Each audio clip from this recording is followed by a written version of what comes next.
My name is John du Pont. Welcome to Foxcatcher Farms. John du Pont, heir to one of America's wealthiest families, had everything money could buy. But it wasn't enough. What he craved couldn't be purchased. It had to be earned, dominated, controlled. Born into the prestigious Du Pont family fortune, John grew up surrounded by wealth and privilege on the sprawling Liseter Hall estate in Pennsylvania. But even with his status, he often felt like an outsider, alienated by his family and mocked by those in his social circle. Du Pont spent much of his early life pursuing science and nature, becoming a published ornithologist and founding the Delaware Museum of Natural History. Despite these accomplishments, his passion for recognition began shifting towards sports. He became obsessed with wrestling, a sport he never excelled at personally, but one he believed could bring him the validation and respect he sought. In the late 1970s and early 1980s, John du Pont began turning his family's 800-acre estate in Newtown Square, Pennsylvania, into a hub for amateur sports. Naming it Foxcatcher Farm after his family's fox hunting tradition, du Pont envisioned a world-class training facility where athletes could live, train, and prepare for Olympic success under his patronage. For du Pont, this wasn't just philanthropy, it was a way to gain recognition and respect, something he craved deeply. Foxcatcher Farm soon became the centerpiece of du Pont's mission to dominate the world of amateur wrestling. Wrestling, a sport historically grounded in grit, discipline, and hard work, fascinated du Pont. Despite never competing himself at a serious level, he immersed himself in the sport, hiring top coaches and luring athletes with promises of generous financial support, housing, and state-of-the-art facilities. At first, many wrestlers and coaches were impressed by the resources du Pont poured into the program. Foxcatcher offered an unprecedented level of support for amateur wrestling in a country where the sport often struggled for funding. Wrestlers could train full-time without worrying about financial instability, a rare opportunity. Du Pont's ambition was to elevate American wrestling to new heights, and his influence grew within the community.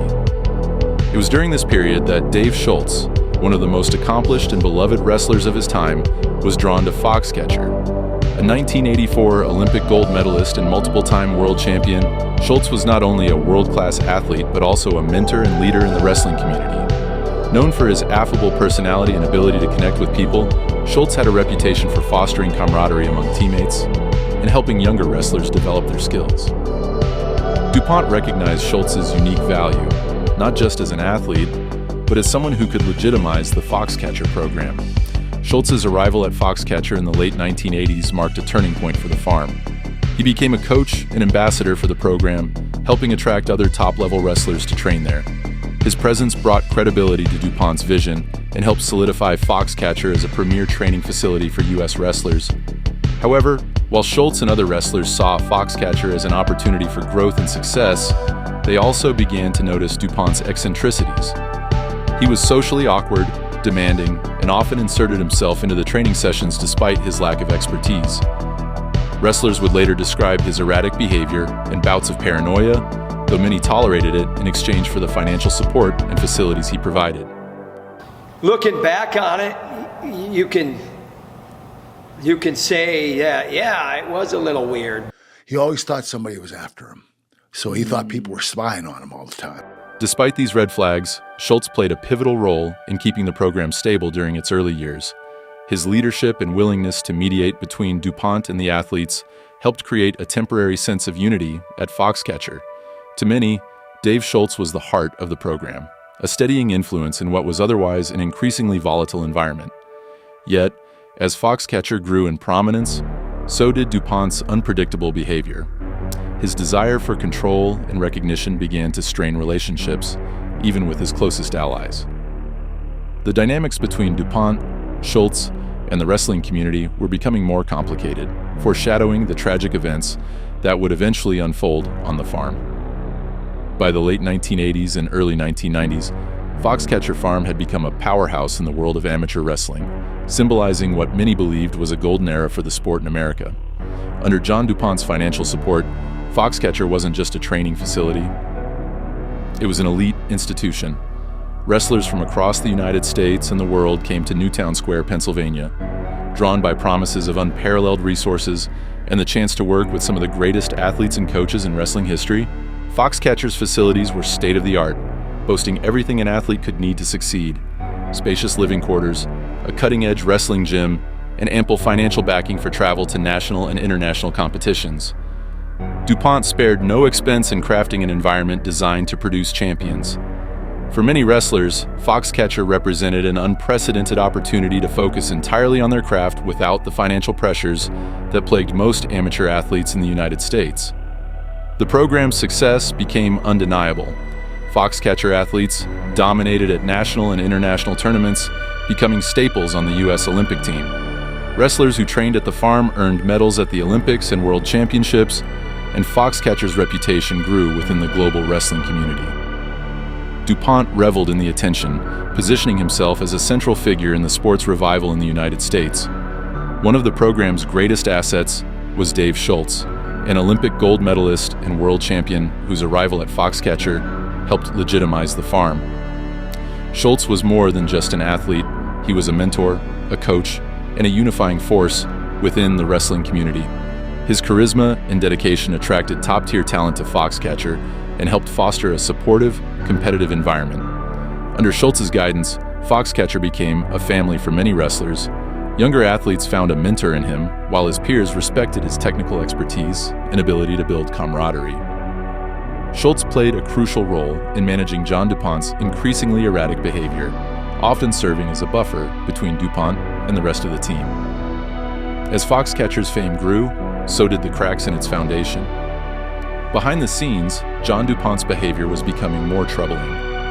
While many tolerated his eccentricities early on, his awkward demeanor, his insistence on being involved in training sessions despite his lack of knowledge, and his peculiar social habits, his actions became more erratic and concerning over time. It seemed like he was always sedated, some kind of drug, carrying a gun with him, around with him all the time. I mean, he was like a ticking time bomb. Du Pont's paranoia began to surface. He became fixated on loyalty, demanding unwavering respect and obedience from the wrestlers and staff. He would sometimes accuse athletes of conspiring against him or spreading rumors, creating an atmosphere of tension and mistrust. His obsession with control extended beyond the training facility. He closely monitored the personal lives of the athletes and often inserted himself into their decisions. At the same time, Du Pont's desire for recognition became more desperate. Despite Foxcatcher's success, he felt unappreciated and undervalued, both by the wrestling community and society at large. This fueled his erratic behavior and strained relationships with the athletes. While many wrestlers initially dismissed his behavior as harmless quirks, it became increasingly difficult to ignore his volatility. The pressure on the athletes and staff mounted as Du Pont's paranoia and demands grew. Wrestlers who had once seen Foxcatcher as a sanctuary began to leave, unable to tolerate the toxic environment. Even Dave Schultz, who had always been able to manage Du Pont's behavior, struggled to maintain peace as the atmosphere at Foxcatcher became more unstable. What had started as a dream, a place where athletes could achieve greatness, was unraveling. Du Pont's once lauded generosity turned into a tool for control, and the environment at Foxcatcher became more suffocating by the day. The farm, once a symbol of hope and success in American wrestling, was becoming a shadow of its former self, its reputation marred by the growing instability of the man at its center. The cracks were no longer invisible. They were widening, threatening to consume everything that Foxcatcher had built. For the wrestlers, coaches, and staff who remained, the future was increasingly uncertain, and the signs of impending disaster were becoming impossible to ignore. By the mid-1990s, Foxcatcher Farm had become an increasingly volatile environment, with John du Pont's behavior growing more paranoid and erratic by the day. Athletes and staff described an atmosphere of fear and unease as du Pont's mental state deteriorated further. Cocaine, that was his choice of drug, a drug of choice, I should say. One time I was at his house, at his mansion, just ordered pizza, and I was in his trophy room, and he came downstairs, and he was sniffing his nose, and there was white stuff around his nose, and he was trying to rub it off. And he says to me, "Kurt, you need to leave." And I said, "Okay." And the only reason I left is because he had a gun in his hand. He was known to carry firearms around the property, muttering about imagined conspiracies and perceived enemies. His obsession with control and loyalty had escalated into outright hostility toward anyone he believed had betrayed him. Despite the tension, Dave Schultz remained a calming presence at Foxcatcher. Schultz, who had been instrumental in holding the program together during its rise to prominence, stayed at the farm out of loyalty to the wrestlers he coached and a sense of obligation to the sport. His ability to connect with people and mediate conflicts made him one of the few individuals who could manage du Pont's worsening behavior. However, even Schultz's influence wasn't enough to stop the downward spiral. By early 1996, du Pont had become increasingly withdrawn and erratic, isolating himself on the property and alienating nearly everyone around him. His paranoia reached a breaking point on January 26, 1996, when the unthinkable happened. On that cold January afternoon, John du Pont drove to the guest house on the Foxcatcher estate where Dave Schultz and his family lived. Without warning, du Pont shot Schultz multiple times in front of his wife, Nancy, and another witness. The exact motive for the killing remains unclear, though many believe it stemmed from du Pont's growing paranoia and mental instability. Schultz, who had always been a stabilizing force at Foxcatcher, became a tragic victim of the chaos he had tried so hard to mitigate. After the shooting, du Pont retreated to his mansion and barricaded himself inside. A tense, 2-day standoff with police ensued, during which du Pont refused to leave the property. Eventually, law enforcement managed to apprehend him without further violence. The wrestling community and the nation was left in shock as news of the murder spread. The murder of Dave Schultz sent shockwaves through the wrestling world. Schultz wasn't just a legendary athlete. He was a beloved mentor, teammate, and friend. His death left an irreplaceable void in the lives of his family, the athletes he coached, and the broader wrestling community. Vigils and memorials were held in his honor, and his legacy as both a champion and a mentor was celebrated around the world. For the wrestlers who had once called Foxcatcher home, the tragedy was a grim reminder of the growing instability they had witnessed over the years.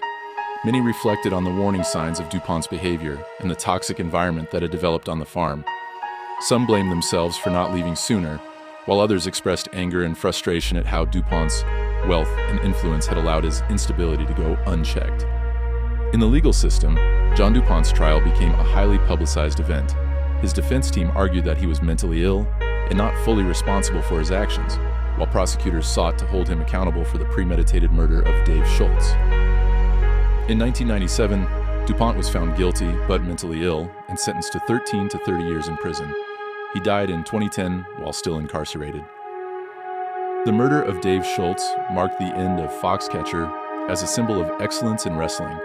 The once prestigious training facility became a haunting reminder of how far things had unraveled under John du Pont's control. The estate was sold and eventually demolished, leaving little trace of the farm's past prominence. Despite the tragedy, Schultz's legacy endured. His contributions to wrestling as both an athlete and a coach inspired generations of wrestlers, and his story became a rallying cry for greater mental health awareness and accountability within the sports community. The events at Foxcatcher also prompted discussions about the unchecked influence of wealth and the need to prioritize athlete safety over financial incentives. Though the Foxcatcher story ended in tragedy, Dave Schultz's memory continues to live on in the hearts of those who knew him and in the wrestling world he dedicated his life to. His murder remains a stark reminder of the fragility of success when it is built on a foundation of unchecked power and instability.